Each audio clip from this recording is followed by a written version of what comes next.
Depuis 1993, c'est le même rituel pour ces agents de l'Office français de la biodiversité. Répartis sur la largeur du Drac, ils remontent lentement le cours d'eau avec pour objectif d'attraper tous les poissons présents sur une zone de 160 mètres de long. S'il y a des aménagements de cours d'eau, s'il y a des sécheresses, s'il y a des crues importantes, ça va impacter ces populations de poissons. Et donc comme on les suit tous les ans à la même époque, depuis très longtemps, on a une chronique de données intéressante où on peut comparer une année sur l'autre. Et on va comparer finalement le peuplement de poissons qu'on trouve avec le peuplement qu'on devrait trouver théoriquement, vu la largeur, la pente du cours d'eau, le substrat, la géologie du bassin versant. À cette altitude, seules deux espèces sont présentes, la truite fario et le chabot. Elles sont attrapées à l'aide d'un matériel spécifique sous le contrôle de Fabrice Laval, spécialiste de la pêche électrique.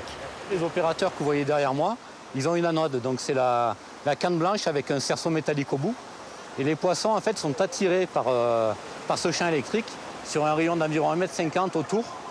Et donc il y a un système de nage forcé qui s'opère sur le poisson.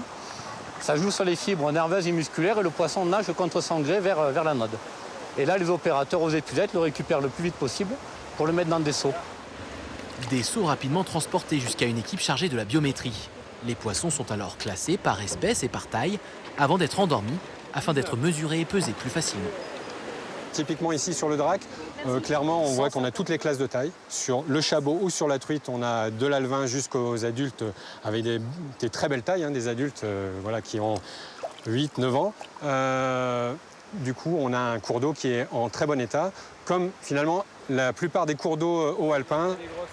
À la fin du protocole, tous les poissons retrouvent leur liberté. Le procédé sera répété toute la semaine sur différents cours d'eau des Hautes-Alpes.